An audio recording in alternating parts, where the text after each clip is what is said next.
ये सामने जो मुसल्ला नज़र आ रहा है, यही वो जगह है नीचे कि जहाँ पर पैगम्बर आज़म ने जिस जगह पर नमाज को पढ़ा था, नमाज ज़ू क़िबलतैन जो बोली जाती है, कि यहाँ पर पैगम्बर आज़म इस जगह पर खड़े थे, आपने नमाज़ पढ़ी और उसके बाद जनाब जिब्राइल आते हैं और आने के बाद आपको उन्होंने आपके शाने को पकड़ कर घुमा दिया इस तरफ, यानी बिल्कुल अपोज़िट। आप देख सकते हैं बिल्कुल अपोज़िट, यानी इधर नमाज आप इस तरफ पढ़े थे, ये सामने का हिस्सा है, और उसके बाद जो है आप बिल्कुल अपोज़िट घूम कर आपने जो है नमाज़ पढ़ी इस जगह पर। यहाँ पर 2 रकात नमाज तहियत मस्जिद पढ़ी जाती है और इस जगह बहुत ज़्यादा सवाब है नमाज का पढ़ना, इबादत का करना, कि खुदा इंशाल्लाह आपको भी परवरदिगार तौफ़ीक दे, अहल तौफ़ीक दें कि इंशाल्लाह आप लोग भी इन सब जगहों पर आएँ।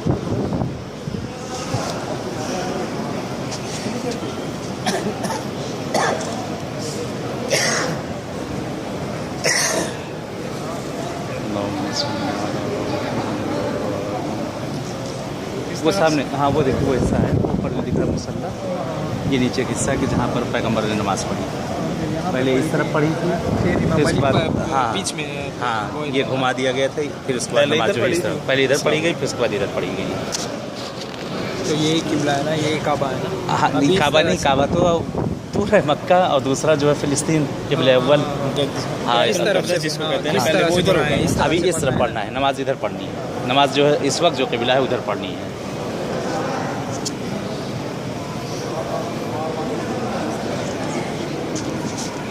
ये आप लोग देख सकते हैं इस मस्जिद को कि माशाल्लाह वाक़ई हुनरनुमाई की गई है, बहुत उम्दा बनाया गया है इसको।